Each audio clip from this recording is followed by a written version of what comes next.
Eh bien, bonjour à vous, chers amis. C'est toujours spécial. Aujourd'hui, nous célébrons toute une culture. Je vais le dire simplement comme ça. Alors, bonjour. Nous parlons de foi, et la foi qui est la lumière, la même, qui conduit, guide et nourrit tout un peuple.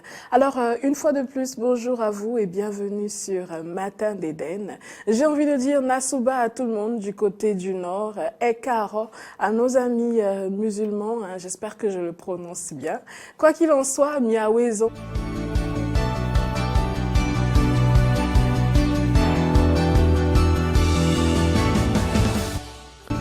Mesdames, Messieurs, merci d'avoir pris ce rendez-vous du bulletin d'information. Les décors étaient si bien plantés par Natacha Kofi. Aujourd'hui, 10 janvier, le Bénin célèbre la fête des religions endogènes instaurée par le président Nicéphore Dieudonné Soglo. Ce jour de la fête du Vaudon, Kano François Roumbéry-Rintor s'est intéressé à la contribution du Vaudon au développement du Bénin. Suivez ce magazine qu'il nous propose.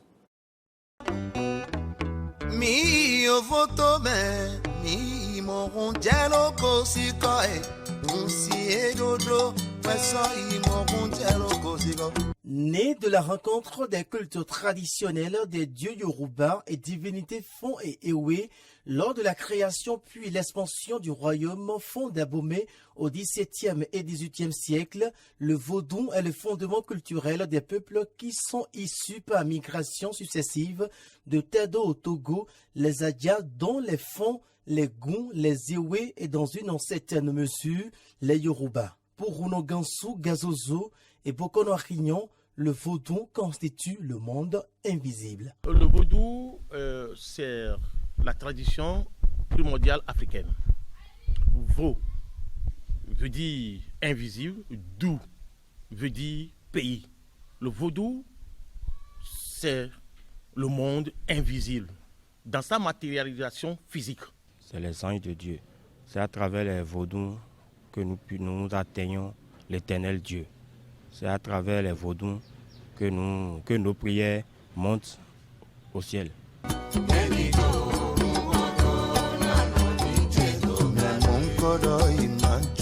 Considéré comme une culture, un héritage, une philosophie, un art, des danses, un langage, un art de la médecine, un style de musique, une justice, un pouvoir, une tradition orale et des rites, le vaudou peut être inclus dans le processus du développement d'une nation, comme le confirme ici Bokono Arignon. On peut se servir du vaudou pour développer le Bénin. Parce que quand tu es un Runa ou bien un adepte de vaudou, les lois de la nature qu'on nous enseigne à l'église aujourd'hui sont ces mêmes lois qu'un adepte de vaudou est appelé à respecter. Et dans ces lois-là, en respectant ces lois, tu es obligé de te développer et de faire développer ta patrie. Notre vaudou, nous sommes capables de faire des inventions. Tout n'est pas perdu. Il y a des gens qui sont encore là, qui sont à des sommités données en matière de vaudou pour apporter, aider à faire des innovations. Il n'a pas manqué de rappeler quelques bienfaits de la religion vaudou. Le vaudou a apporté beaucoup d'innovations pour le monde. C'est vaudou qui a civilisé toute la planète avec sa science, sa philosophie, sa philosophie, comme je le dis, et c'est sa spiritualité. C'est avec vaudou, pour les abriter, on construit selon un plan architectural pour obtenir l'équilibre dans l'espace et dans le vide universel.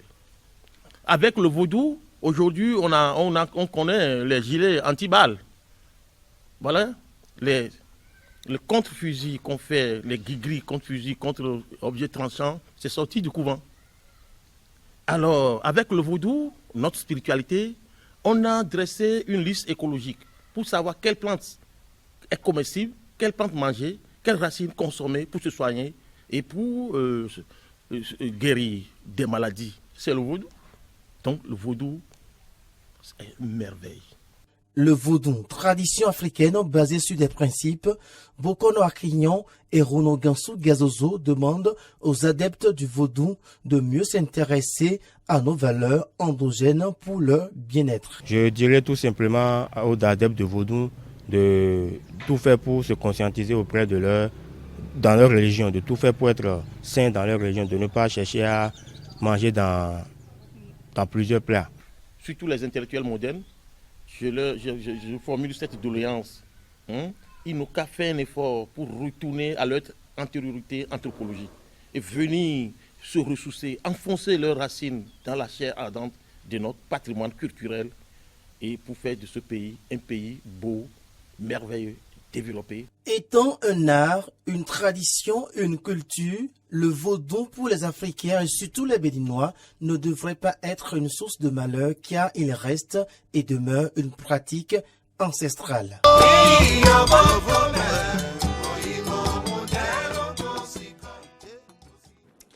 La culture béninoise avec Carnot François. Les écoliers plutôt des écoles primaires publiques de l'arrondissement de Ouedo de la commune d'Abomey-Calavi ont bénéficié du soutien en fourniture scolaire du conseil communal ayant à sa tête le maire Georges Bada. La cérémonie de remise de kit a eu lieu le jeudi 9 janvier 2020 dans l'enceinte de l'arrondissement de Ouedo, une cérémonie présidée par le chef d'arrondissement Gilbert Agon. Un reportage signé par Aïssi Setin et Damien Pedro.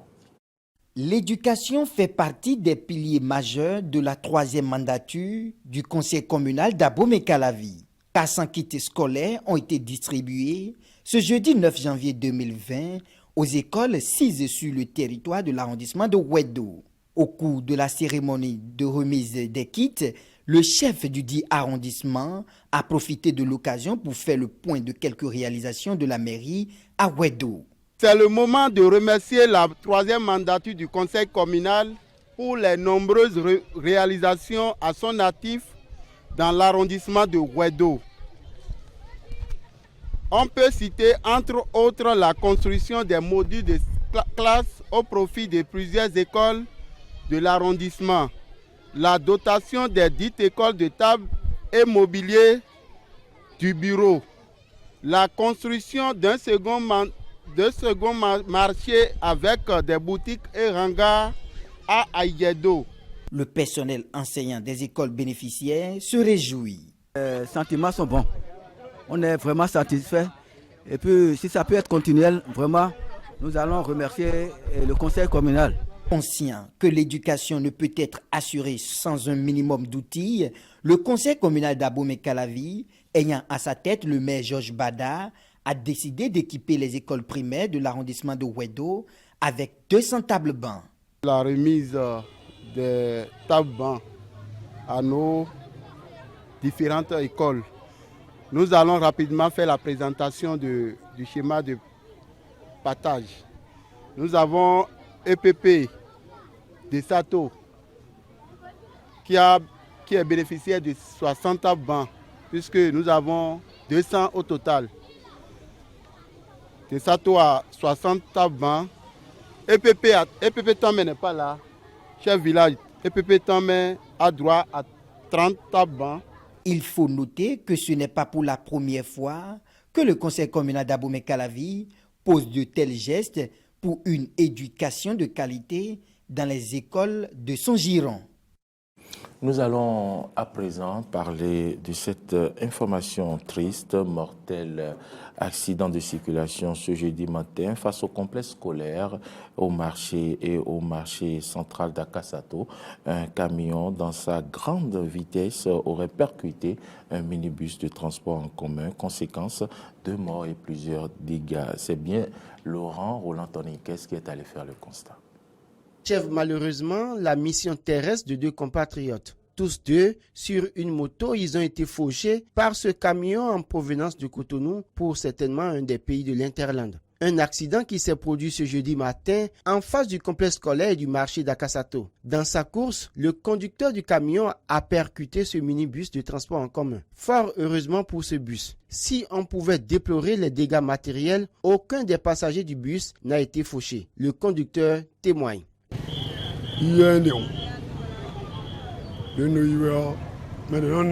Moi, je ralentissais puisque celui qui aide les élèves à traverser la voie nous stoppait. Quand subitement, J'ai été surpris par le bruit du choc. Il m'a percuté et m'a projeté vers la piste cyclable. Il n'y avait pas beaucoup de passagers. 3 passagers, mon apprenti et moi. Personne n'est mort dans mon véhicule. Un accident qui serait dû à un excès de vitesse selon certains témoins. Une situation qui soulève une fois encore la problématique du respect de la vitesse en agglomération. Le non-respect du code de la route cause d'énormes dommages sur ce tronçon. Les 2 morts de ce matin viennent une fois encore en rajouter au lourd bilan meurtrier de cette voie. Ceci appelle le sens de civisme des usagers et des sanctions applicables de la part des responsables à divers niveaux. Nous vous invitons donc à faire moins de vitesse sur nos routes si vous nous suivez maintenant dans votre véhicule sur Diaspora FM. C'est la fin de ce bulletin d'information. Merci de nous avoir suivis. Merci à vous, Maury Yagua. Chers amis, la foi, c'est voir une lumière avec son cœur pendant que les yeux ne voient que l'obscurité. Et une fois de plus, bonne fête du Vaudon à tout le Bénin.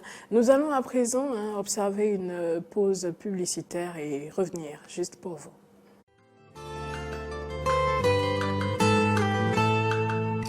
Peut-on dissocier la sorcellerie du vaudou? Pratiquer le vaudou signifierait-il que l'on est sorcier? Tout le monde peut devenir sorcier. C'est d'abord une connaissance. La seule religion qui n'a jamais fait de conquête, qui n'a jamais tué au nom de sa foi, c'est le vaudou. Vous n'entendrez jamais le vaudou mener une guerre à travers le monde, malgré que le monde du vaudou soit persécuté depuis plusieurs siècles. Et pour combattre ces sorcelleries-là, il faut le Saint-Esprit qui est également invisible, qui peut alors rentrer dans l'invisibilité pour aller l'attaquer. Le monde étant devenu un village planétaire, chaque nation a l'obligation d'exposer ses richesses, qu'elles soient culturelles, minières ou autres. Mais pourquoi ne pas développer ces choses-là et vouloir forcément développer cette pensée?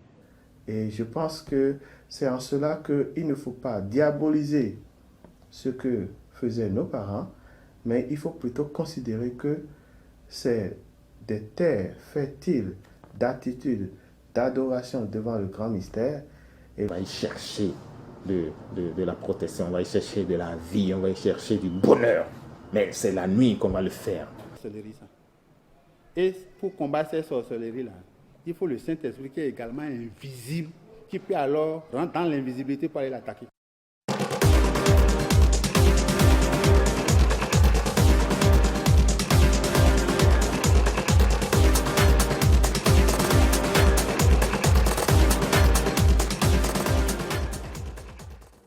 C'est la fête du Vaudou au Bénin. On en parle depuis l'entame de cette émission. Chers amis, le Vaudou, nous allons en parler le long de cette émission. C'est notre culture, c'est notre patrimoine culturel.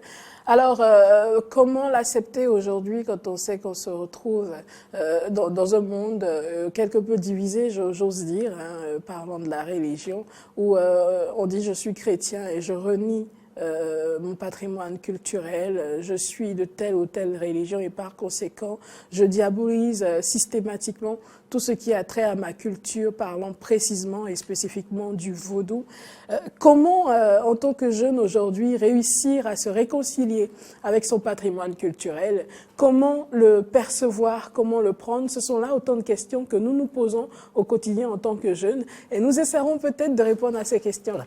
À ces questions-là dans les minutes à venir. En attendant, Tessani Gondéon est installée, elle est là juste pour nous, justement, et elle nous dira ce qu'elle nous apporte comme lumière aujourd'hui. Bonjour Tessani. Bonjour Natacha, bonjour amis téléspectateurs, amis auditeurs, bonne célébration des religions endogènes. De quoi être fier parce que c'est pratiquement la seule célébration purement béninoise que nous avons. Cette fête-là nous appartient, nous sommes les seuls dans le monde à férier le 10 janvier, parce que nous célébrons notre culture, nos religions endogènes. Soyons fiers de porter le Bénin. Absolument. Hein. Fier un jour, fier toujours, comme je le dis depuis peu. Alors, Teslanik, de quoi est-ce qu'on parle aujourd'hui? Alors, on parle, sinon, on parlait déjà depuis hier des odeurs corporelles, On en parle à nouveau. oui, notamment celles-là dont nous plaignons au niveau de nos aisselles. Alors aujourd'hui, on va parler de ces petits comportements que nous pouvons adopter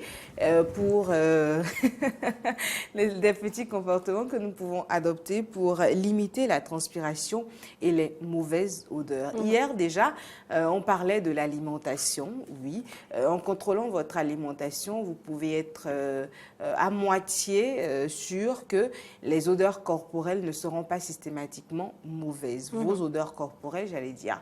Alors, je vous le disais, l'oignon, l'ail et d'autres épices, notamment le curry, qu'on a l'habitude d'utiliser dans le riz, sont autant d'aliments qui peuvent faciliter ou accroître la mauvaise odeur. Ah bon? Oui. Et pourtant, le curry, c'est super bon. Hein. Oui, c'est super bon, mais... il ne faut pas en abuser. Voilà, il faut abuser de rien d'ailleurs, on le dit souvent. Mais je reprécise, comme je le disais déjà hier, que tout ceci est variable d'une personne à une autre. Ce n'est pas systématiquement parce que Teslanik mange de l'oignon et qu'après elle a ce type de problème-là que Natacha subira la même difficulté. L'autre chose, et je vous le disais également, c'est l'alcool, le café et les thés par exemple, qui augmentent notre température corporelle. Du coup, nous sommes un peu plus exposés à la sudation, enfin ce sont des facteurs favorisant la sudation et on l'a dit, un peu trop de sueur peut être à la base, enfin la sueur en elle-même n'est pas un problème, mais quand elle est en quantité un peu trop abondante, vous pouvez vous retrouver avec de très mauvaises odeurs corporelles. On parlera également de l'épilation, mais au niveau des aisselles, parce qu'on a tous des poils de l'autre côté, et oui, c'est un nid d'odeur qu'il faut absolument nettoyer. Alors, ça vous coûte moins de 500 francs normalement, un rasoir manuel, enfin, pour ne pas en prendre un électrique, parce que j'allais vous suggérer de le laisser dans votre douche, face au miroir, pour les personnes qui en ont dans les douches, justement. Face au miroir, vous pouvez contrôler sur 2-3 semaines pour les personnes qui ont une forte pelosité. Sur 2-3 semaines, maximum 1 mois, vous vous épilez l'excelle. Ça n'a rien de dégueulasse, je ne sais pas pourquoi vous sortez la langue. Je vais parler des personnes qui ont une forte pilosité. Donc, oui, au niveau des aisselles, ce sont autres détails. Vous connaissez ce son-là? Non, je ne connais pas. C'est un son de dessin animé. Alors, plus rarement vous vous épilerez au niveau des aisselles, moins vous avez de chances de traîner des mauvaises odeurs. Plus rarement? Non. Plus fréquemment, j'allais dire. Plus fréquemment.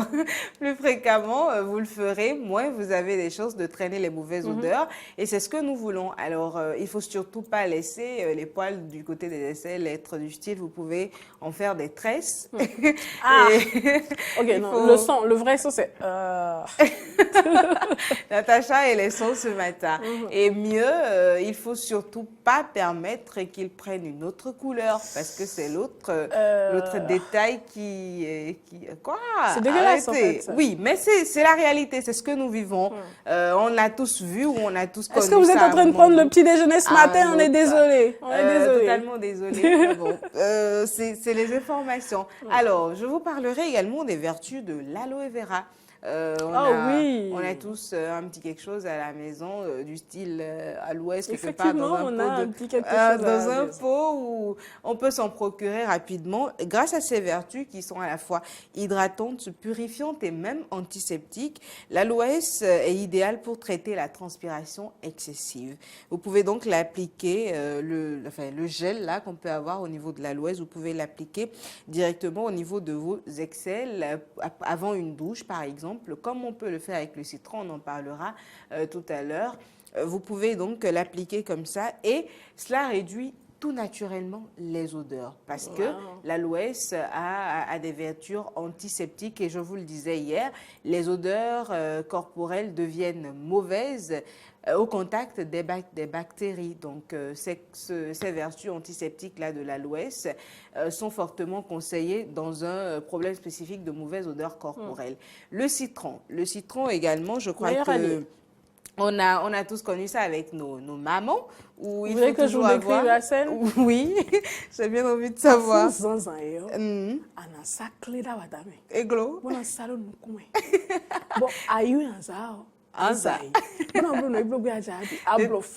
quoi le nukume là? Ma mère, faudra lui demander. Alors, traduction, quand tu te lèves de ton lit le matin, il faut que tu te mettes du citron dans les aisselles et sur le visage. Et ensuite, tu vas qu'à tes différentes occupations. Donc, le citron, il a le temps d'agir. Oui. Et quand tu vas sous la douche, enfin, après, j'ai pas osé dire autre chose. Donc, quand tu vas sous la douche, partout, il y a des poils, mettez du citron.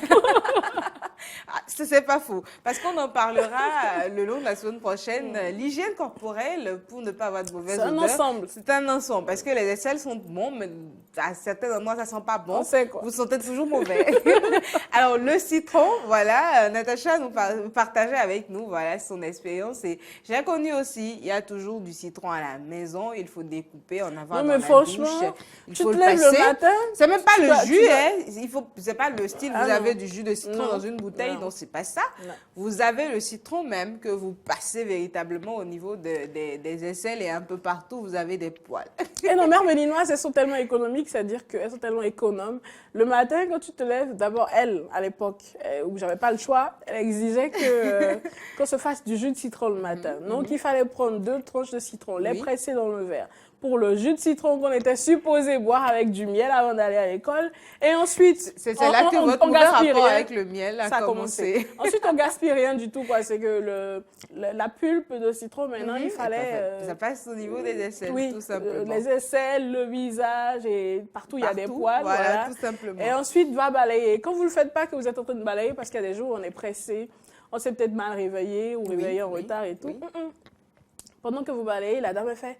Et vous êtes obligé de retourner et trouver une... Et vous perdez 2 minutes, ça vous énerve. Maman, on va me taper à l'école. Quand on te tapera, tu sauras que dès le réveil tôt. Alors, le citron, donc, est un allié contre les mauvaises odeurs. Le citron a également des vertus antiseptiques. Alors, le maître... Enfin, je dis spécifiquement les aisselles parce que c'est un nid d'odeur corporelle. Mais c'est le genre de... Même pour l'aloès, c'est le genre de choses que vous pouvez passer sur tout votre corps. Parce que nous avons des pores un peu partout sur la peau. Et des poils un peu partout sur le corps. Non, des pores. Oui, des pores, j'avais entendu. Et des poils. Des poils aussi. Ah oui, d'accord. La transpiration sort de toutes ces ouvertures-là. Donc, on peut le passer sur le corps entièrement pour lutter efficacement contre la transpiration et par ricochet contre les mauvaises odeurs. Et l'autre chose, tester par exemple la pierre d'aloum. On connaît tous cette pierre-là, qui est une pierre miracle, si vous voulez savoir. C'est encore plus efficace même que le gel d'aloès et le citron. Ça, enfin, la fois où je l'ai utilisé, j'ai vraiment pensé que c'était de la magie, mais c'est vraiment une pierre qui peut vous sauver la peau, comme on le dit, face aux mauvaises odeurs corporelles. La pierre d'aloum permet de réguler la transpiration, surtout au niveau des aisselles.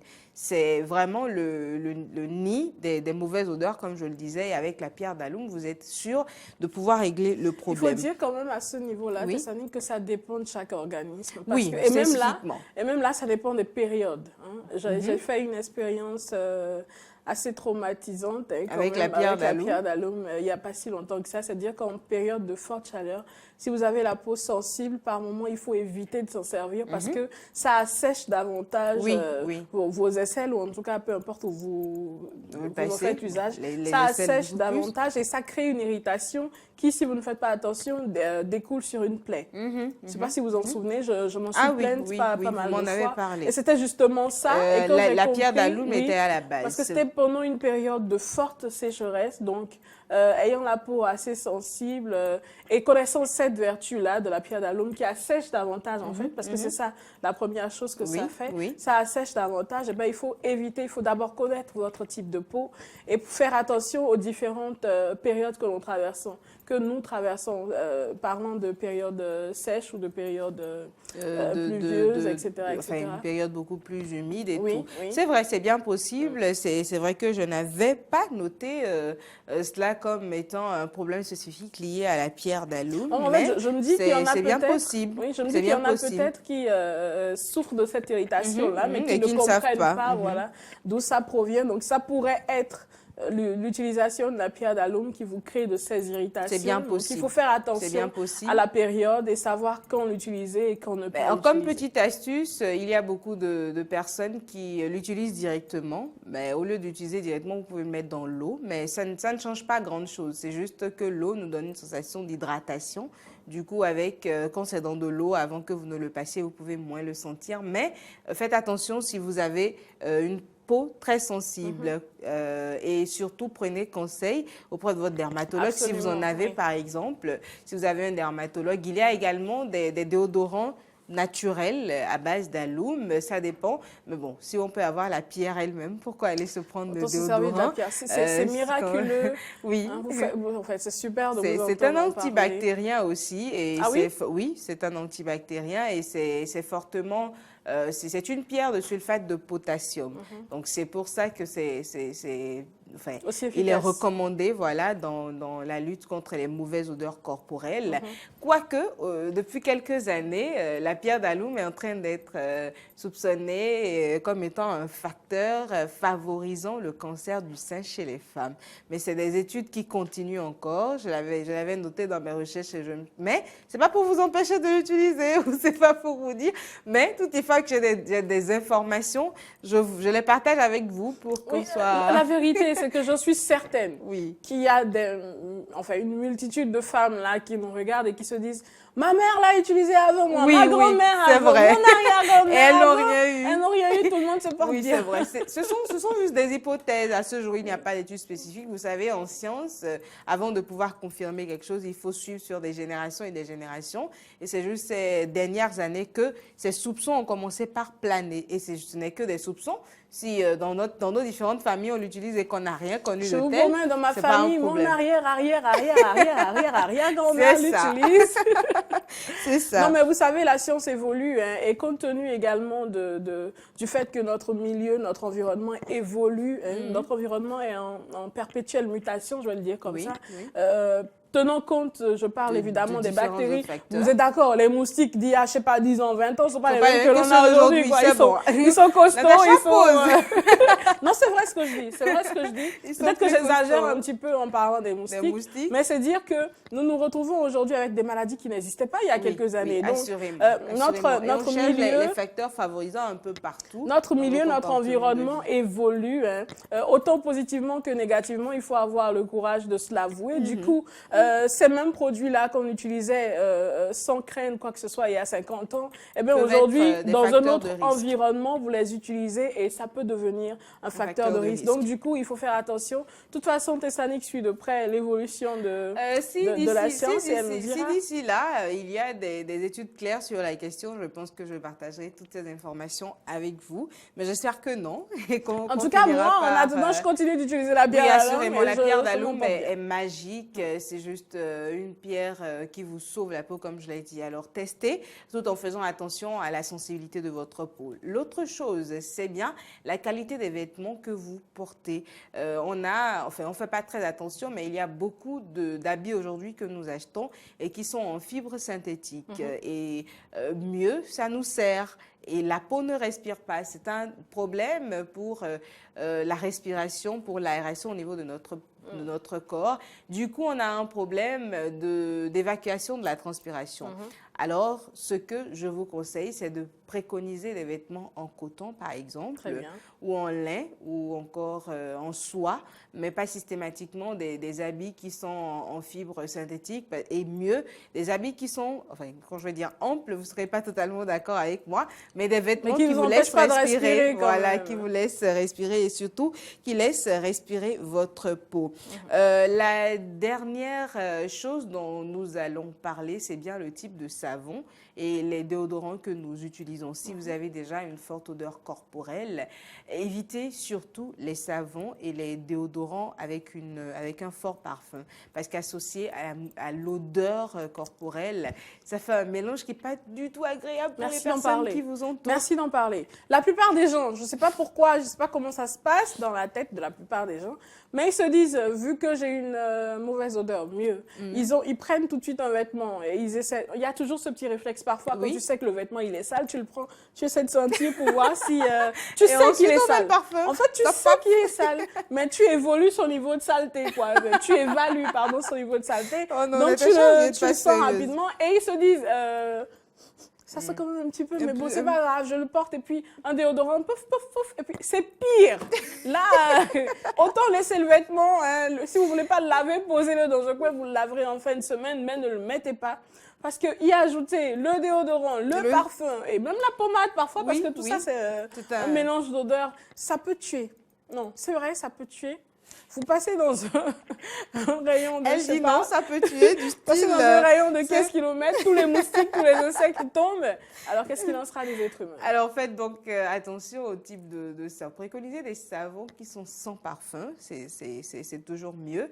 Mais ça dépend. Non, c'est quand vous avez une forte odeur corporelle, le parfum ajouté à l'odeur, après avoir fait le traitement pour votre odeur corporelle et que vous passez véritablement le cap, vous pouvez utiliser tous les déodorants, tous les parfums. Arrêtez, je sens que vous allez dire une bêtise. Je ne peux pas dire une bêtise. Vous pouvez utiliser des savons avec de forts parfums, c'est bien, mais le mélange, ce n'est pas du tout bon. Pour vous, non, mais c'est vrai que je ne suis pas d'accord. Arrêtez, Natacha. Non, je ne vais pas dire de bêtises. Je sais que vous allez dire une bêtise, mais dites vous avez une forte odeur corporelle. Vous allez prendre votre douche avec un savon parfumé, mais quand vous sortez de la douche, tout va bien. Il n'y a aucun problème parce que vous avez pris le temps de tout nettoyer et tout. C'est l'odeur agréable du savon que l'on sent. Oui, absolument. Maintenant, entre le moment où vous sortez de la douche, parce que vous faites 2-3 mouvements, donc vous transpirez à nouveau, c'est là que tout se gâte. En fait. Ce n'est pas systématiquement après le bain, non. Pendant le bain et tout va bien. Mais le mélange, c'est juste, je parle juste du mélange d'odeur. Pareil avec le déodorant, parce que, enfin, on sait qu'on a une forte odeur corporelle. Si vous pouvez vous empêcher de transpirer après être sorti de la douche. On sait qu'on a une forte odeur corporelle, mais après, il faut quand même y ajouter un bon déodorant, il faut ajouter un parfum et tout ça. Vous ne le dites pas bien parce que ce n'est pas juste un bon déodorant, c'est une bonne dose de déodorant. Pour masquer l'odeur. Maury Agua, on sait quelque chose. Il faut déjà passer le cap. Le lundi... Combien de bouteilles de déodorant vous finissez-vous avant de Je n'utilise pas de déodorant, je suis allergique au déodorant. Ah bon? Sérieusement? Vous utilisez un parfum? Oui, parfois. Parfois. Je ne suis pas trop parfum. C'est pour ça. C'est pour ça, les odeurs. Alors déjà, le lundi, on parlera du talc. Enfin, si vous voulez, la poudre, on appelle ça poudre. La poudre, chez nous. Oui. Sinon, comment on appelle ça en langue locale? La poudre. Polish. qui peut également. Il y a également. Enfin, on a ça en mesure aujourd'hui au marché. Vous pouvez en prendre. Oui, on vend le polish en mesure. Le quoi? Le polish. On appelle ça polish aussi. Je vous en parlerai le lundi. Je vous parlerai également du bicarbonate, de la bicarbonate, justement, comme étant un allié contre les mauvaises odeurs et tous les autres petits produits et toutes les autres astuces que vous pouvez utiliser. Mais face à tout ceci, n'oubliez pas de bien vous laver et de vous laver souvent, 2 fois par jour au minimum. Merci, c'est important. Maury, vous avez pris des notes ou pas? Allez, je vous taquine. Elle parle de poudre, Maury Agua, et ça me fait penser à nos mères au niveau des villages. Moi, je me rappelle quand j'allais voir mes grandes-mères à Abomey, une cour royale où il y a leur mari quelque part. Elles sont, chacune dans leur case et tout. Et puis, le soir, en fait, quand elles finissent de se doucher, il arrive que je les vois le matin avec ça quand même, mais beaucoup plus le soir. Quand elles finissent de se doucher, elles mettent de la poudre partout. C'est très beau, hein, avec le paille noué, de la poudre partout. J'ai jamais compris. Et je me souviens que j'étais suffisamment stupide pour demander à ma mère pourquoi elles se salissent après s'être lavées. Effet de Mais j'ai fini séduction par sur, comprendre. C'est sur magnifique, le c'est vraiment mari beau, ou le oui. roi, ça dépend. Enfin, tout ça, c'est notre culture. Et puis, séduction, et enfin, vous faites bien de le dire, puisqu'il y a également l'odeur hein, c'est parfumé ou pas? Parfois, c'est parfumé, parfois c'est mentholé. Ça dépend du type de talc que vous mettez. Et le mentholé, c'est quand même quelque chose. Eh bien, chère dame, soi-disant émancipée. Ça aiguille l'appétit. C'est ça. Hey. Chère dame, soi-disant émancipée, vous savez que vous avez beaucoup à apprendre de votre culture. Et parlant de culture, aujourd'hui, justement, nous célébrons la fête du vaudou chez nous au Bénin. Et on a beaucoup de choses à dire en rapport à cette richesse culturelle-là. Mais avant de mourir, votre invité est installé. Certainement. Non, pas encore, mais il est là, quelque part en coulisses. Il y a quelque part le professeur Boologue. C'est quoi cette façon que vous avez de le dire? C'est pour vous dire que ça s'écrit B-O-O. Boologue. C'est le beau. Natacha, dites quelque chose. Non, en fait, je le regarde, je suis sidérée par... c'est pas possible. Regarde, vous avez quel âge? 2 ans? 3 ans et demi. Vous êtes sûr? Vous êtes sûr? Parce que même 3 ans et demi, j'ai l'impression que c'est trop grand pour vous, quoi. C'est trop âgé. Un an. Ou 2 semaines. Allez. Nous allons arrêter de taquiner Maury. Quoique. C'est avec plaisir. Quoique.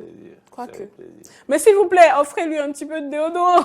C'est pas vrai, ils sont pas mauvais. Et de poudre. C'est pas vrai.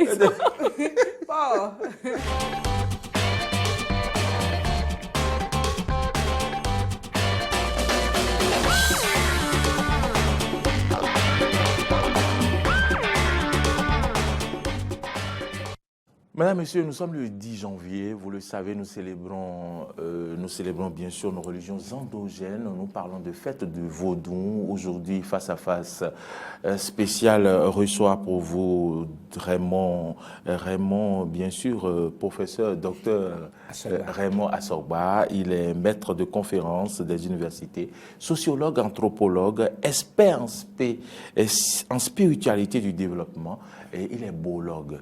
Professeur, bonjour. Bonjour, monsieur Agua. Merci d'être venu, d'avoir accepté notre invitation. Tout le plaisir est pour moi et je salue les téléspectateurs, les téléspectatrices de DNTV. Au Vaudou s'arrête-t-il à la fin de la journée du 10 janvier? C'est une interrogation à laquelle le professeur Dr Raymond Assorba, maître de conférence des universités, va répondre tout à l'heure.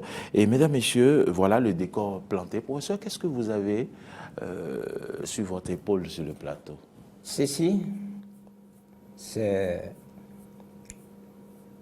le symbole du Tolegba, le phallus.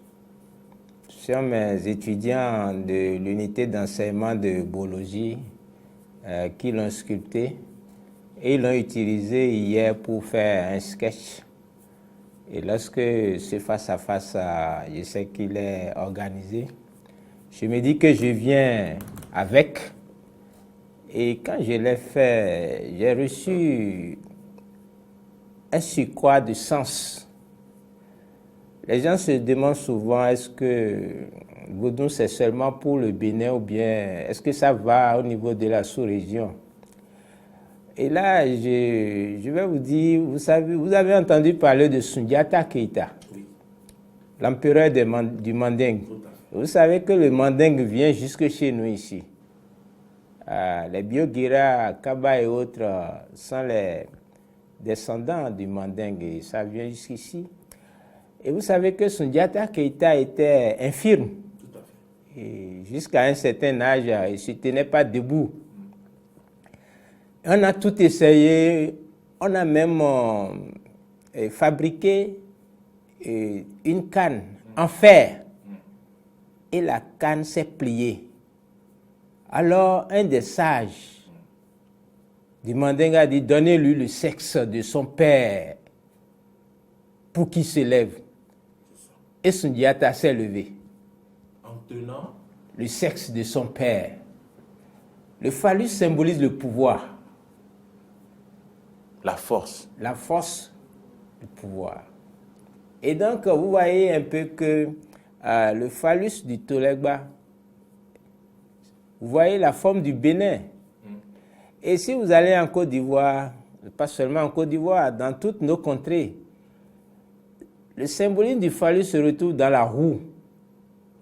Et c'est pourquoi La tête de la roue. Vous pouvez comprendre pourquoi on ne fait pas la transition à la mécanisation avec les gradins ou bien les caterpillars. Parce que la production qui est faite dans nos contrées se fait à partir de la manipulation des sens des symboles. Et donc, et même quand vous voyez la guerre aussi, c'est une symbolisation de ce pouvoir-là. Ouais. Donc, ce qui veut dire que ce sont des valeurs qui dérivent du phallus. Et le Tolegba, justement, c'est le médian de tous les vaudous. C'est ça. Qui se rassemblent sous son phallus. Et on le voit à l'entrée des villages. À l'entrée des villages, le Tolegba. En fait, le Tolegba est un instrument de politique publique. Politique publique. Lorsque les Dada arrivent dans un coin, dans l'histoire de l'expansion de l'empire du Dahomey,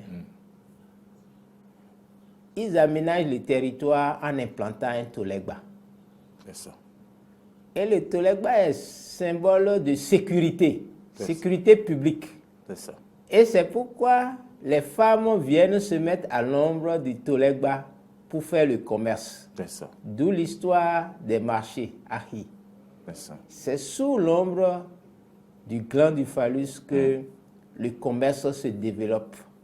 Et là où il y a la sécurité, il y a la paix. Il y a la paix. Donc, on peut faire les échanges. Le phallus, on peut faire un lien avec la paix. Oui, avec l'apaisement, pas la paix. D'accord, pas la paix. Parce que ce mot-là, je m'en méfie. L'apaisement, l'apaisement dans les foyers. La tempérance. L'apaisement dans les foyers. FIFA. pas la paix. Parce que la paix, là, c'est la paix romaine. Il faut se méfier de la paix c'est la paix des cimetières. C'est ça. Oui, donc il faut que nous revenions à ce mot-là de FIFA. Vous voyez un peu, parce que même quand tu prononces ça, le mot même a une résonance en toi. L'apaisement des foyers. Et voilà, l'apaisement d'abord des cœurs. Des cœurs et des foyers. Et des foyers. J'espère que vous avez compris ce message introductif. Oui. C'est très important. Merci pour ces explications. C'est quoi le vaudou en quelques mots? Alors, au vaudou, le haut même qui est une prosthétique selon le professeur Kakpo, nous aspire dans la réalité du vaudou. Et il y a plusieurs sens. C'est un mot polysémique qui veut dire la patience de puiser la connaissance. Ça, c'est l'histoire des jumeaux. Qui veut dire aussi, tout à l'heure, je suivais le vénérable Gazozo, qui disait que c'est le pays et des choses visibles seulement à l'intérieur. D'accord? Le vaudou, c'est aussi l'aspect énergétique de la métaphysique du Fa. Quand vous rentrez dans... Parce que quand on le dit, dès le débat, il faut que les gens sachent que c'est une trilogie. Au Fa, au vaudou, au Bo. C'est une trilogie. Au Fa, c'est tout le système, tout le champ lexical et sémantique de l'ontologie.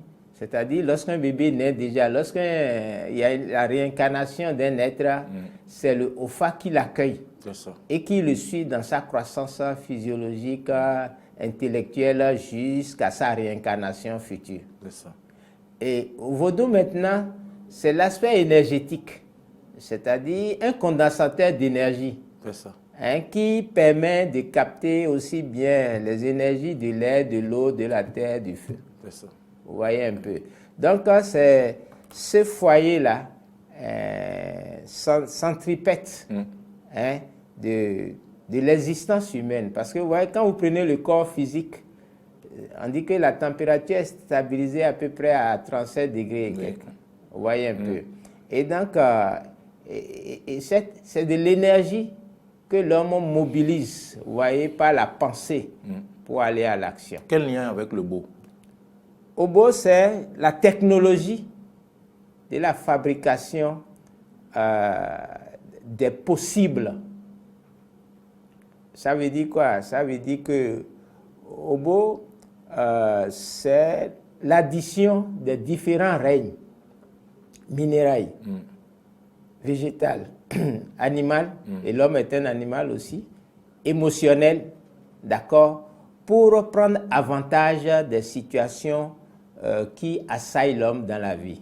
Et la plupart du temps, il y a 3 réalités existentielles auxquelles un individu fait face, une communauté fait face, un pays fait face. Premièrement, c'est d'abord la protection. Protection, quand on dit protection, on voit la santé. C'est ça. La prévision, c'est-à-dire anticiper les maladies. Oui. Et donc, on prévenir. Utilise... voilà. Donc, Obo permet d'associer... C'est un concept qui permet d'expliquer qu'on associe les plantes, les minéraux et des éléments animaux pour renforcer le corps, pour remplacer les nutriments qui manquent lorsque on a fait des efforts. Donc, besoin de protection, il y a la santé. Besoin de protection aussi contre les agressions psychiques, les agressions émotionnelles. À ce moment, donc, on parle des talismans, on parle de tout ce conseil, se peu. laver au tisane. Voilà. Professeur, devons-nous comprendre le vaudou plutôt que de le renier? Il faut l'assumer. Au-delà de comprendre, il faut l'assumer. Oui, il faut l'assumer. Comment? C'est-à-dire, nous avons une destinée de l'assumer. Parce que face au capitalisme, les Occidentaux, eux, ils ont le capitalisme. Ils ont le capitalisme comme mot d'ordre, comme réalité existentielle d'activité économique, militaire, etc. Nous n'avons que au vaudou. Parce qu'au vaudou, il faut comprendre, ça a été d'abord une religion. Mais actuellement, nous sommes en train de le scientiser.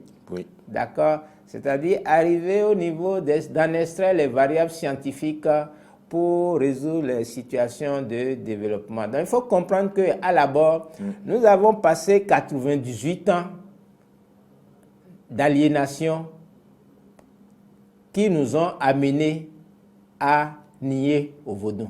C'est ça. Oui, c'est cette histoire-là, lorsqu'on pose la question. Et c'est ce qu'il faut expliquer aux jeunes, pourquoi est-ce que justement, ils ont tendance à nier, ou les parents ont tendance à nier le vaudou. C'est parce qu'ils se sont retrouvés cooptés dans les religions. Ça, c'est l'histoire qui le dit. Ce n'est pas moi qui le dis. Ce n'est pas que clair. Je suis contre les religions. On nous enseigne également le syncrétisme religieux. Non, le syncrétisme, même, c'est un préjugé sur nous. Ce n'est pas un syncrétisme. Non, je ne dirais pas un préjugé, puisque les esclaves exportés, j'allais dire, l'ont pratiqué. Non, oui, mais il faut comprendre pourquoi ils l'ont pratiqué. C'est-à-dire, lorsque tu as été arraché à ta terre, tu es un captif. Jusqu'au port de Ouida, ou de Grand Popo, ou d'Aného, jusqu'au Ghana, etc., tu es un captif. Lorsque tu traverses l'océan maintenant, tu deviens un esclave. C'est ça. Donc, il n'y a pas d'esclaves en Afrique. Il n'y en a pas. Il faut rectifier ça. Maintenant, lorsqu'ils arrivent là-bas, il y a un édit du roi de France qui a demandé à ce qu'ils soient baptisés et catéchisés. Et on leur apprend la religion chrétienne. Tout à fait. Et donc, ils ont été obligés, ils ont été contraints. Mais ce qui est fantastique, c'est que nos ancêtres, ces ancêtres-là, ils ont inséré donc dans le dogme chrétien, vous voyez, les pronoms, les personnages du vaudou. Et puis, superbement terrible et fantasmagorique, c'est que quand ils ont rencontré la nature, ils ont reconstitué le vaudou. Et c'est ça, c'est pourquoi le professeur Aniquin dit qu'il faut réécrire l'histoire. L'histoire qu'on enseigne aux enfants, c'est l'histoire des vainqueurs, qui ne leur permet pas de connaître leur origine. La bravoure des Godzilla et autres, on ne leur enseigne pas ça. Ils ont reconstitué le vaudou parce qu'ils ont traversé l'océan tout nus. Tout nus, oui. Tout nus. Avec seulement le phallus de Tolegba. Pour ça, je vais vous faire revenir la semaine prochaine pour qu'on traite de certains aspects, puisqu'on est encore en janvier. Que devons-nous? Est-ce que vous avez comme impression que le vaudou s'arrête au 10 janvier?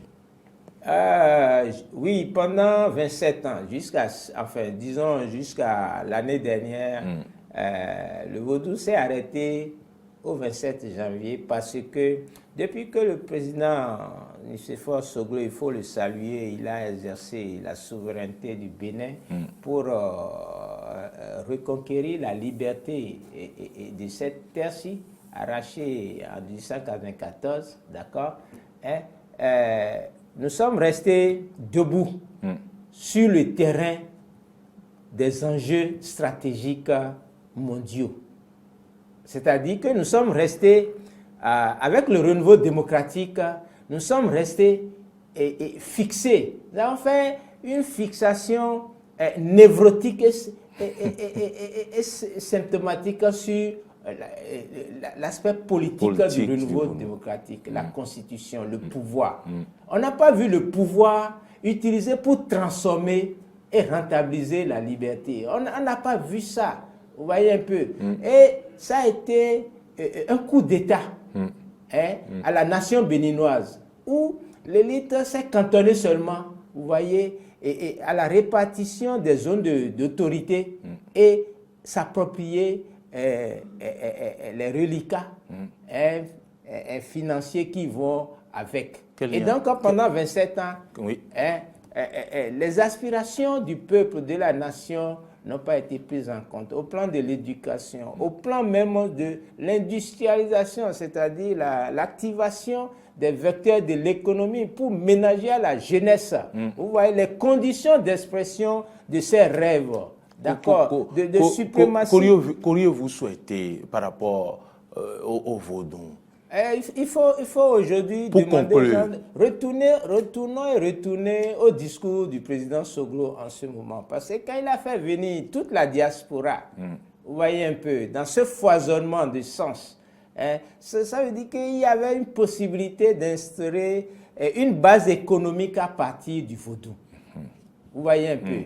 Mais le Béninois est plus enclin, ce n'est pas sa faute.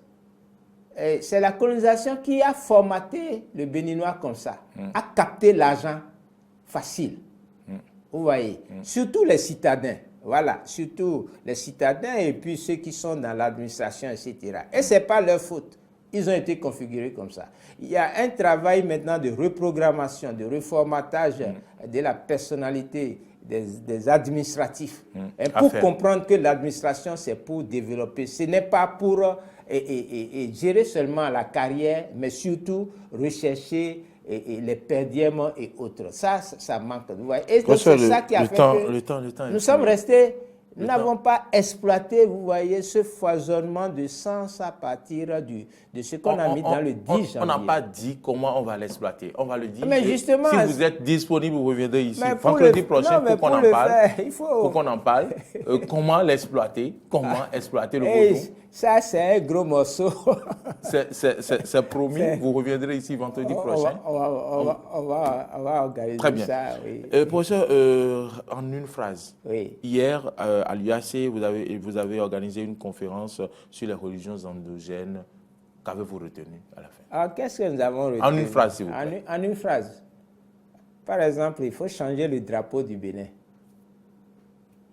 Ça, rouge, quel lien en avec, rouge, quel lien, en rouge, en noir, quel lien rouge, avec blanc. les religions endogènes? Oui, parce que ce drapeau vert, jaune, rouge en 60 ans ne nous a pas apporté le développement.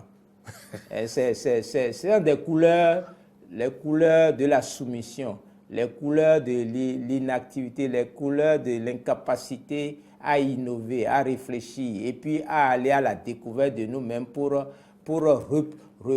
reproduire l'ordre et la beauté de ce qui est dans le vaudou. Le débat est ouvert, mesdames et messieurs. Nous laissons la porte ouverte. Le débat est ouvert, professeur. C'est un des résultats. Merci d'être venu. On va en reparler. Si votre l'emploi du temps vous le permet, vous reviendrez ici jeudi ou vendredi pour qu'on en parle. Nous avons reçu pour vous Dr Raymond Assogba, maître de conférence des universités, sociologue, anthropologue, boologue, expert en spiritualité du développement. Merci d'être venu. Je sais que je sais qu'on n'a pas vu le temps passer. Ah oui, c'est intéressant. En fait, oui, merci beaucoup. Je remercie les téléspectateurs et les téléspectatrices. Merci de nous avoir suivis, mesdames et messieurs.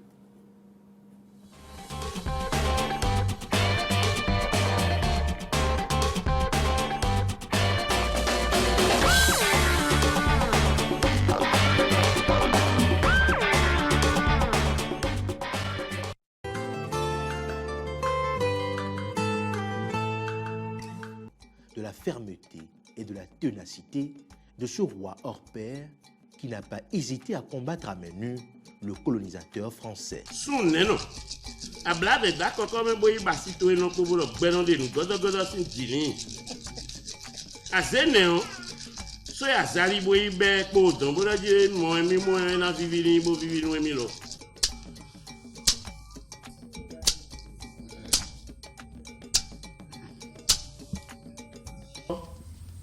Et tout là-bas. Ainsi, le signe principal, Toula Abla, est sous-tendu à droite par le signe Ablamenji.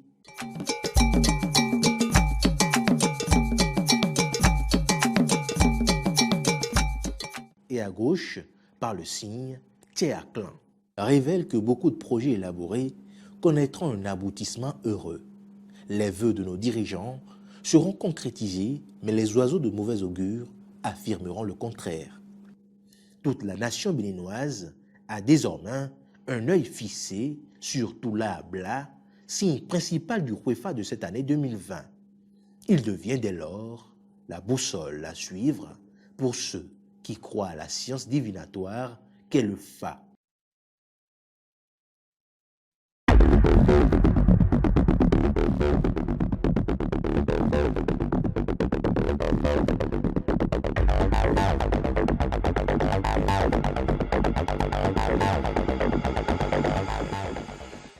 Eh bien, chers amis, nous sommes de retour et nous parlons chiffres du jour à présent.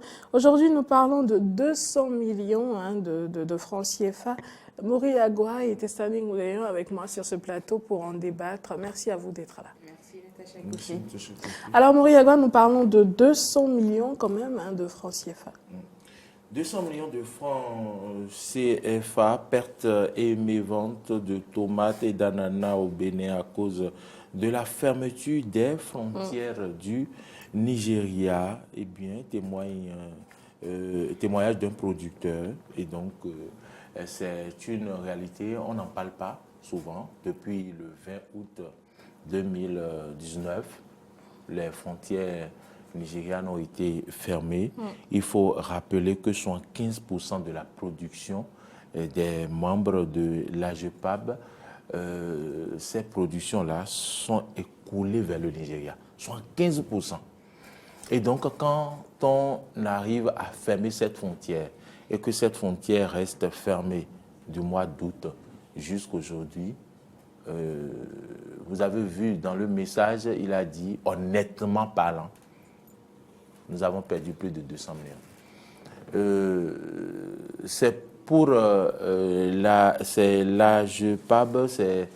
les pertes de l'AGEPAB que nous connaissons. Si chaque association devrait nous dire quelles pertes elles ont subies en ce qui concerne cette fermeture de frontières, ce serait énorme. Ce qui est déjà important à savoir ici, c'est que on comprend qu'il y a encore du travail à faire et qu'il y a des résolutions à prendre pour notre pays. Parce que, qu'ils vous souviennent qu'il y a un peu plus de 5 ans, on nous avait parlé de la révolution, d'une révolution industrielle, et qu'il fallait implanter des usines de transformation de tomates sous le régime du président Thomas Boni-Yayi. Je vais même dire qu'il y a eu des usines même implantées. Des usines ont été implantées, mais parce que on ne sait pas comment les choses ont fonctionné. Aujourd'hui, les objectifs n'ont pas été atteints. Et sinon on ne serait pas en train de souffrir s'il y avait eu des usines de transformation de tomates en bonne et due forme, bien suivies, bien organisées. Aujourd'hui, ces tomates-là, dont 75% de production est vendue sur le marché nigérian aurait pu être transformée en tomates en boîte et on pourrait être en train de consommer ici, on n'allait pas sentir vraiment ces pertes. Et en ce qui concerne les jus, vous le savez, l'ananas. L'ananas, si elle n'est pas exportée, si ces produits plutôt ne sont pas exportés, c'est qu'en peu de temps, aujourd'hui, acheter l'ananas, c'est fini, vous perdez. Oui. Et donc, ces producteurs, que vont-ils faire? Ce n'est pas un hectare d'ananas que ces personnes-là produisent, c'est plusieurs hectares d'ananas. Et donc, tellement ils ne savent plus à quel sens se vouer, qu'ils se sont dit, que certains ont dit, bon, puisque ceux qui produisent les jus d'ananas, on va mettre alors à leur disposition nos productions d'ananas et on va, même si, à crédit même, c'est-à-dire ils ne sont pas demandeurs. Donc nous, pour ne pas subir toute la perte, nous allons devoir mettre nos produits à leur disposition pour qu'ils exploitent. S'ils nous remboursent, s'ils arrivent à nous rembourser, c'est bon. S'ils n'arrivent pas, bon, ils ne sont pas demandeurs. Et donc ce sont des pistes de solutions envisagées par ces producteurs actuellement qui véritablement ont le dos au mur. Et donc on doit pouvoir réfléchir au plus vite pour voir comment régler cette situation de fermeture de frontières qui reste fermée encore. Eh bien, il faut dire que Fanny Moudéon, nous en avons pas mal parlé par ici quand même, surtout dans cette période-là où la crise faisait rage, où il y avait pas mal de tonnes de tomates, d'ananas qui pourrissaient. Le véritable, déjà moi, je ne sais pas pour vous, chers amis, mais je suis quelque peu heureuse que cette situation-là nous ait emmenés à prendre le pouls du réel problème, ou je vais dire des mots qui minent notre cher Bénin, puisque nous produisons des tomates, prenons spécifiquement le cas de la tomate, nous produisons de la tomate en quantité suffisante. Il aura fallu la fermeture des frontières pour se rendre compte de façon pratique de la quantité de tomates produites au Bénin. Oui. Donc, et cependant, il nous arrive d'aller au marché et d'acheter de la tomate, c'est incroyable. À 500 francs, vous vous retrouvez à juste quelques morceaux de tomates. On vous dit que c'est la saison, que c'est ceci, que c'est cela. Pendant que nous produisons autant de tomates chez nous. Donc, c'est dire que, oui, carrément sur 15% exportés. À mon humble avis, ça pose un problème. Et quelque part, est-ce que ce n'est pas salutaire quand même, cette situation-là? C'est-à-dire qu'aujourd'hui, nous avons conscience. Non, je comprends que, et d'ailleurs, j'en souffre également, ce n'est pas fameux que d'avoir cette frontière fermée en ce moment. Ça nuit énormément à l'économie de tout un chacun et du coup, par ricochet, à l'économie de la nation, du pays. Mais c'est une situation qui nous emmène à prendre le pouls réel de l'état des choses au Bénin. Nous produisons de la tomate en quantité, nous produisons de l'ananas en quantité, mais le peuple béninois lui-même souffre, il peine à se produire de ces denrées-là, et c'est un problème que ça pose. Et quand on entend dire que tous ces trucs, la tomate, l'ananas, non seulement sont produites en quantité suffisante, mais en plus aujourd'hui, depuis que les frontières sont fermées, eh ben ça pourrit, et qu'il y a un manque à gagner s'élevant à 200 millions, je veux dire des pertes s'élevant à 200 millions de francs CFA, cela s'emmène à se poser des questions. Nous en avions parlé tantôt, il faut penser aux structures de transformation des produits agricoles que nous produisons. C'est une question, vous le dites, Moriagua, qui date de Mathusalem, j'aime bien cette expression, mais peut-être que je le dis à tort, mais il semblerait que rien véritablement n'ait été fait, histoire que ces usines-là soient implantées et qu'elles survivent justement dans le temps, que nous soyons... La survie des entreprises. On fait le tour de nos marchés et vous pouvez voir sur les étalages des bonnes dames le nombre de qualités de tomates en boîte que nous pouvons avoir, alors que chez nous, nous produisons de la tomate. Nous pouvons juste en faire de la purée. Et il y a de jeunes entreprises, de Béninois, des entreprises de jeunes Béninois, j'allais dire, qui qui évoluent dans ce domaine-là, où, à défaut de faire de la tomate en boîte, où on est obligé d'apporter des conservateurs et tout ce qui va avec. Et il y a eu des années où on a entendu, par exemple, ces rumeurs sur la qualité des tomates en boîte que nous consommons, que ce n'est pas purement de la tomate, c'est ci, c'est ça, c'est beaucoup plus des colorants et ainsi de suite. On n'en connaît pas la qualité, mais nous produisons de la tomate en bonne quantité, de la tomate qui peut tout au moins nous permettre de subvenir aux besoins de la population à hauteur de ce produit local-là. Et de savoir ce que nous consommons si c'était en boîte. C'est surtout ça. On peut en faire de la purée. Il y a des entreprises de jeunes béninois qui le font.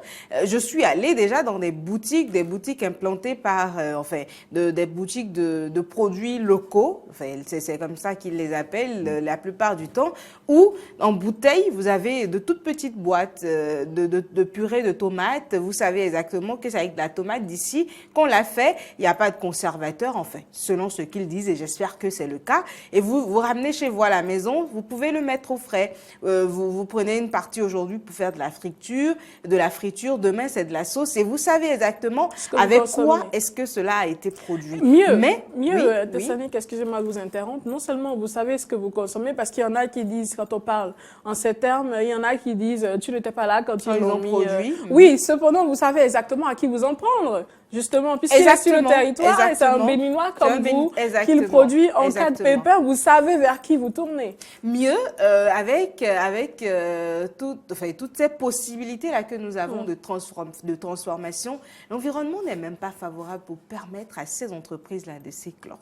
C'est l'autre difficulté. Maury a commencé à en parler, vous avez abordé la question et je voudrais bien aller dans ce sens aussi. Le fait est que les jeunes ont des ambitions, ils ont envie d'aller vers la transformation agroalimentaire. Il faut juste voir le nombre de produits agroalimentaires que nous avons sur le marché aujourd'hui et qui portent la teinte de jeunes béninois. Mais quelles sont les facilités qui leur sont offertes? Quand je parle de facilités, ce n'est pas au sens péjoratif du thème, mais dans l'environnement même des entreprises. Quand on prend déjà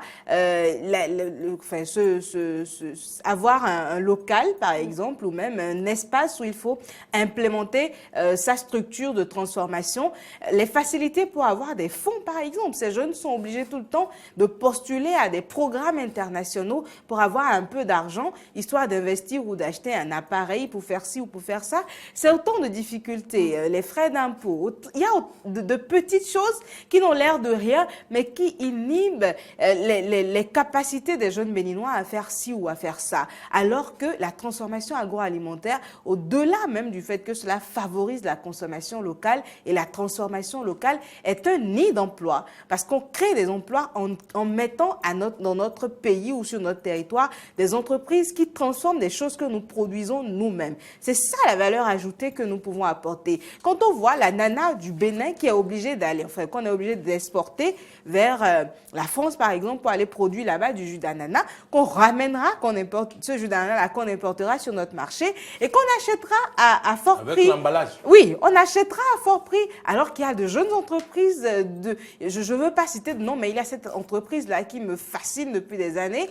À ce jour, j'adore leur jus d'ananas, mais je ne peux pas les citer malheureusement. Moi aussi, j'ai une entreprise qui me fascine. Très drôle. Vous faites bien d'en parler. Ça fait une dizaine d'années que je consomme le jus d'ananas, ou un peu moins que ça, leur jus d'ananas, mais à ce jour, la qualité n'a pas changé. Et ils sont installés ici au Bénin, un peu en allant vers Abomey, là-bas. Ils sont ici sur le territoire et ils produisent du bon. Avant, c'était des canettes. Aujourd'hui, ils sont en train d'évoluer vers des cartons et ainsi de suite. Je pense qu'il y a du potentiel. Avec l'ananas, et on parle juste de ces choses, mais il y a des céréales, il y a d'autres légumes. Vous faites bien de parler d'ananas, par exemple, Tessanique Moudéon, parce que dans votre développement, quelque part, Maury Agua, vous faisiez mention de cela. C'est maintenant que ces producteurs d'ananas-là pensent à mettre à la disposition de ces producteurs, des transformateurs locaux. Oui, c'est maintenant qu'ils y pensent, maintenant que justement il n'y a plus moyen d'exporter ces produits-là, maintenant qu'ils se rendent compte qu'attention, ils vont essuyer une lourde perte, ils pensent désormais à mettre ces produits-là à la disposition des transformateurs locaux. Et c'est dommage, c'est vraiment dommage, parce que tous autant que nous sommes, en tant que Béninois, nous devrions penser en premier à comment faire évoluer l'économie béninoise, à comment participer, comment aider ces jeunes-là qui créent de l'emploi, parce que c'est ce qu'ils font, à petite échelle peut-être, justement, en tenant compte des moyens qui sont à leur disposition et en tenant compte du milieu que vous connaissez très bien, qui n'est pas favorisant du tout à l'entrepreneuriat, il faut le reconnaître. Mais aujourd'hui, ils pensent à mettre à disposition de ces différentes structures de transformation-là, de l'ananas. Alors, c'est pendant que la crise est là, quand les frontières seront ouvertes et quand nous ne serons plus en train de traverser pareille crise, que feront-ils? Je pense que c'est... Bon, je laisse Maurice Agua y aller. Excusez-moi, mais bon, c'est vrai que c'est des analyses que nous faisons, mais que recherche celui qui crée son entreprise, qui fait des business, c'est le profit. Donc, si par exemple, vous pouvez acheter mon ananas, la tonne à combien? Je donne un exemple, 1000 francs ici. Et que je trouve une personne à l'extérieur qui peut acheter à 2000, qu'est-ce que je fais? Vous vendez à l'extérieur? Vous savez, c'est ça Maurice Agua, excusez-moi de vous interrompre, mais je pense que c'est des analyses souvent, que nous faisons, oui, tout à fait. Bon. Souvent en discussion maintenant, comment faire pour rentabiliser son business? Évidemment, c'est la ici, question. C'est la question qui t'arrange tout chef d'entreprise, c'est clair. Vous savez, je me plais à dire une chose en off très souvent, que je vais oser dire en direct, c'est que les Américains, ou si vous voulez, moi je préfère parler des Américains, le monde anglophone, qu'on le veuille ou non, que ça nous pince le cœur ou nous saigne le cœur, seront toujours en avance sur nous tant que nous allons continuer à penser de la façon dont nous pensons. Il est clair qu'en tant qu'entreprise, en tant que chef d'entreprise, on cherche à faire du profit. Ça c'est clair, c'est indéniable. Mais ce dont il faut se souvenir, c'est que tout part de quelque part, ok? Vous ne verrez jamais, je dis bien jamais, aucun Américain penser à vous, Béninois, avant de penser à sa nation ou avant de penser à un compatriote à lui. Ce qui se passe, c'est quoi? Je veux gagner gros, mais je pense peut-être à gagner gros. J'essaie de l'étaler sur l'année. J'essaie de faire une économie d'échelle et de me dire, voilà un Béninois comme moi qui est dans le pays, enfin, dans mon pays, c'est un compatriote à moi, quelqu'un qui est en mesure de transformer tel produit que je produis. Excusez de peu la tautologie, mais c'est dire que je pense plutôt à trouver la meilleure façon de travailler avec celui-là. Aujourd'hui, il se trouve au bas de l'échelle, mais je sais qu'il a la capacité de produire, la capacité de faire ceci et de faire cela et de mener sa barque à bon port. Qu'est-ce que je fais? Je m'inscris avec lui dans une logique gagnant-gagnant. Peut-être que tout de suite, il s'agira d'investir, mais à la longue, je sais que je pourrais gagner à hauteur de ce que je gagnerais si j'exporte vers l'extérieur. Et c'est la logique, elle est toute simple. Faire grandir ma nation, faire grandir mon compatriote, permettre à quelqu'un qui porte, je me permets de le dire comme ça, on a le même sang qui coule dans les veines dès lors que nous sommes de la même patrie. Permettre à Tessani Goundéon de créer une entreprise, dites amen, de créer une entreprise d'exportation ou de transformation, non pas d'exportation, mais de transformation et mettre de l'ananas à disposition de cette entreprise-là. On s'assied, on discute, on signe des contrats s'il faut signer des contrats. Ensemble, on trouve le moyen de permettre à cette entreprise-là d'être en mesure de produire à hauteur de ceci. Je prends un exemple tout bête, à hauteur de 20%, je vais dire, pour commencer, à titre expérimental. Quoique, il faudra que mon entreprise puisse survivre aussi pendant que je permets à la vôtre de grandir. Alors, qu'est-ce qui se passe? On décide ensemble que j'exporte telle partie de ma production à hauteur de 20%, je dis vraiment n'importe quoi, et que je mets 50% ici à l'interne. Et je vous accompagne, je fais en sorte que vous puissiez grandir. Je vous aide à créer votre entreprise. Et tout cela, ce n'est pas gratuit, puisqu'il y a des contrats qui sont signés. Et j'investis 50% de ma production ici que nous transformons et que nous vendons de façon locale. Et si tous les Béninois à l'interne peuvent réfléchir dans ce sens. Si tous les Béninois, nous consommateurs aussi, nous pouvons être en mesure de nous dire ce qui vient de chez nous, c'est cela qui doit être consommer. Oui, c'est cela qu'on doit consommer. Si dans un rayon de supermarché, tu vois un jus béninois, tu le prends. Tu sais que tu dois consommer le jus béninois. Je suis d'accord avec votre analyse, Natacha. Mais il y a un petit bémol à mon niveau. C'est la capacité de consommation de ce qui est produit dans notre pays. Les producteurs disent qu'ils exportent à hauteur de 75% c'est énorme. Ce qu'ils produisent. Est-ce à dire qu'on n'a pas les entreprises qui soient à même de recevoir plus que les 25% qui sont mis sur le marché béninois? C'est l'autre interrogation qui, moi, me taraude l'esprit. Parce que si on n'a pas, si les entreprises ne sont pas à même de prendre au-delà des 25%, on ne peut pas produire les 100%. Si ils ne visent que le marché local et qu'ils produisent 100% et en fait 75% vont déjà vers un marché extérieur et que les 25% ne sont même pas aspirables par notre marché au niveau local, ça pose un problème. C'est plus une perte pour les producteurs que pour nous en tant que consommateurs. De façon réaliste, on ne pourrait pas consommer 100%. De nos productions de façon réaliste. Oui. Maintenant, ce qui fait grandir une nation, ce n'est pas que sa capacité à consommer tout ce qu'elle produit, mais c'est également, au-delà de sa capacité à consommer tout ce qu'elle produit, sa capacité à nourrir d'autres peuples. C'est ça aussi. Donc le côté exportation n'est pas exclu. Le taux de l'exportation est trop élevé par rapport au taux de consommation. Pour répondre à votre question, est-ce que le taux d'exportation est trop élevé? La preuve pourquoi nous voyons les tomates traîner dans les champs. C'est parce qu'on ne peut pas consommer.